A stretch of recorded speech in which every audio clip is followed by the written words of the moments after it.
जैसा हम आप सभी जानते हैं, आध्यात्मिक यज्ञ के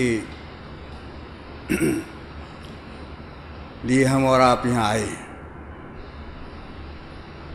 और कल से उसकी शुरुआत होगी। संतों ने ऐसा कहा है, दो तरह की पूजा होती है, एक मृत पूजा होती है, एक जीवित पूजा होती है। मृत पूजा जिसका कोई विशेष लाभ नहीं मिलता, अक्सर हम ये कह देते हैं कि मरने के बाद स्वर्ग प्राप्त होगा, मरने के बाद मुक्ति प्राप्त हो जाएगी। जीवनों को विशेष प्राप्त नहीं होता। दूसरी जीवित पूजा है, तत्काल जिसका फल हमें प्राप्त होता है, तत्काल जिसका लाभ प्राप्त होता है। सत्संग फल पेखी तत्काला, तत्काल इसका लाभ प्राप्त होता है, उससे हम कहें जीवित पूजा। संतों ने कहा है कि सत्संग जो है जीवित पूजा है। भगवान राम भी यही कहते हैं, प्रथम भगत संतन का संगा। सत्संग क्या देता है? जैसे किसी कवि ने बहुत सुंदर कहा है, मूक होए बाचाल पंगु चढ़े गिरवर गहन।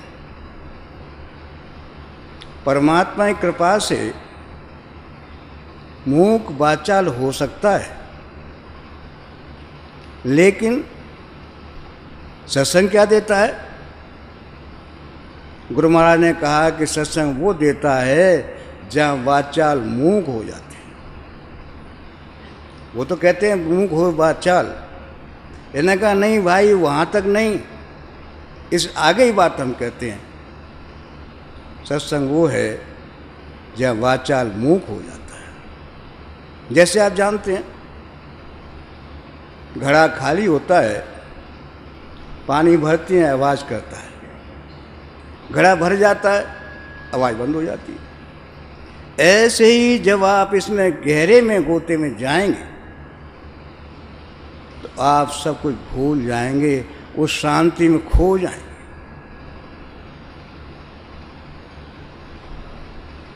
वो चीज़ सत्संग देता है जहाँ वाचाल मूक हो जाते हैं, जहाँ हम गहरे उस सागर में गोते लगा लेते हैं और वहाँ से अमूल रत्न प्राप्त कर जाते हैं। सत्संग वास्तव में जीवित पूजा है, जहाँ तत्काल उसका लाभ प्राप्त होता है। उसी के लिए कल से यहाँ प्रारंभ हो रहा है।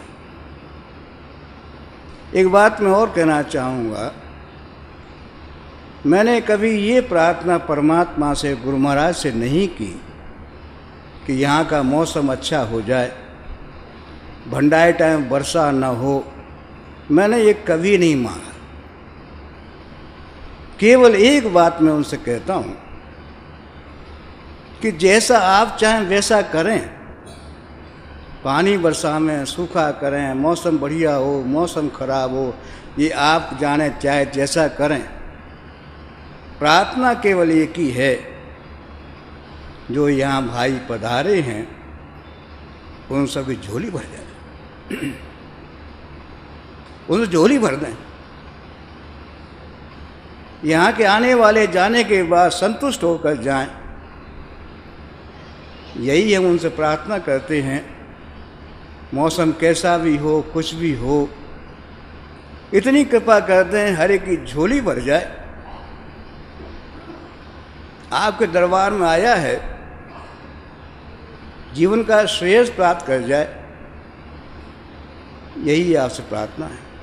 और वास्तव में ऐसा ही होता है।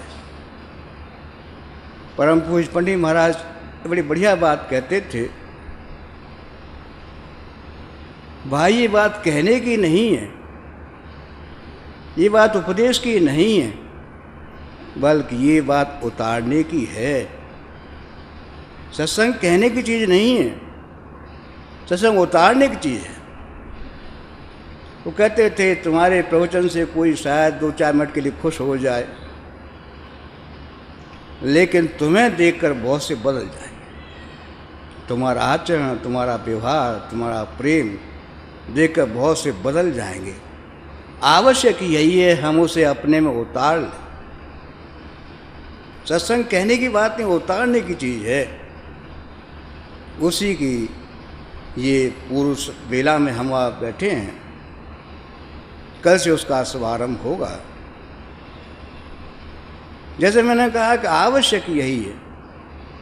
गुरु महाराज ने बड़ा संशोधन करके, बड़े सोच करके, अपने बड़े अनुभव से इस टूणला भंडारे की स्थापना की।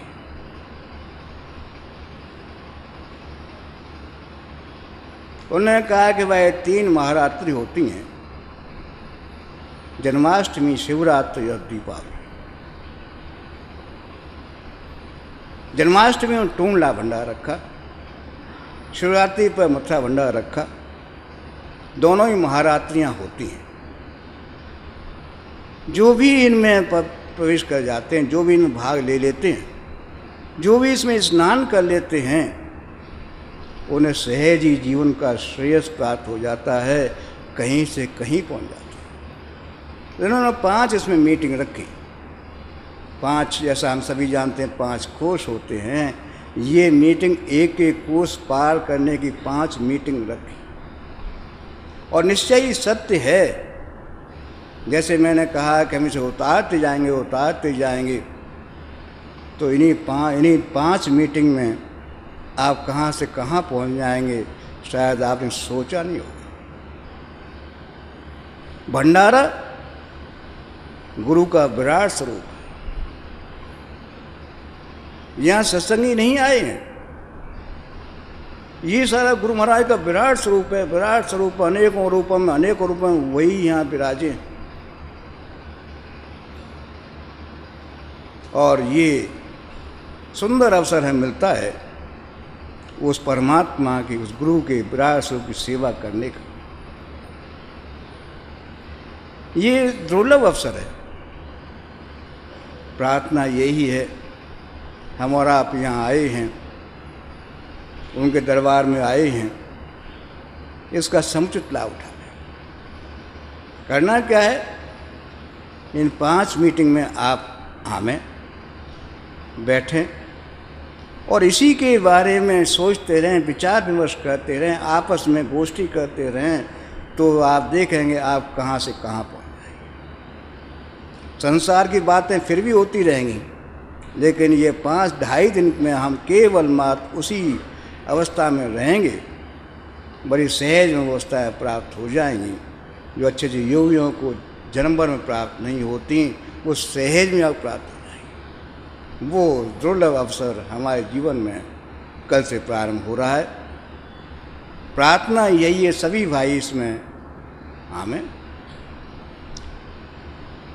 एक बात और भी यहाँ पर मशहूर है, सभी भाई हमारे शहर के यही कहते हैं कि आपके यहाँ अनुशासन बहुत ज़्यादा रहता है। इतने लोग आते हैं, शांति शांति और कुछ है ही नहीं। ये भी नहीं मालूम पड़ता कितने लोग कहाँ बैठे हैं, कैसे क्या हो रहा है। इतने लोग खाना खा रहे हैं, रह रहे हैं, सब कुछ कर रहे हैं, लेकिन कहीं शोर नहीं, कहीं शराबा नहीं, कहीं कोई विघ्न बाधा नहीं। ये सराहनीय काम है। और हम भी आपसे यही आशा करते हैं, ये जो परिपाटी आपने बांधी है यहाँ शांति की, अनुशासन की, वो कायम बनी रहे। यहाँ पर सारी व्यवस्था ठीक तरह से है। रहने के स्थान हमारे पास पर्याप्त हैं, शायद खाली भी रह जाएंगे, लेकिन कोई भाई बरसात में भीगे नहीं। हमारा यही प्रयास है, आने वाले कोई भाई बरसात में भीगे नहीं, उन्हें कोई कष्ट न हो, हमारा पर्याप्त स्थान है। इसलिए आप चौड़े में नसों में सारी व्यवस्था यहाँ पर है। यहाँ सेवा कार्यालय से आप प्राप्त कर सकते हैं। कल के लिए जैसे हम सभी जानते हैं, प्रातः 7 बजे हमारी पहली प्रार्थना होती है, और उसके बाद 7 से 7:30 तक केवल ध्यान होता है।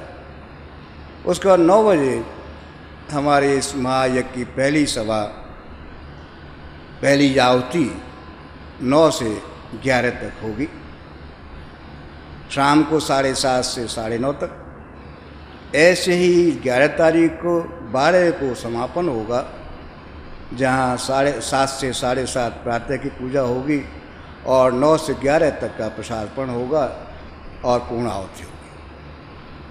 प्रार्थना यही है आप सब भाई इसमें समुचित रूप से भाग लें और जैसे मैंने कहा अनुशासन बनाए रखें, सारी व्यवस्था देखते रहें, यही आपसे प्रार्थना।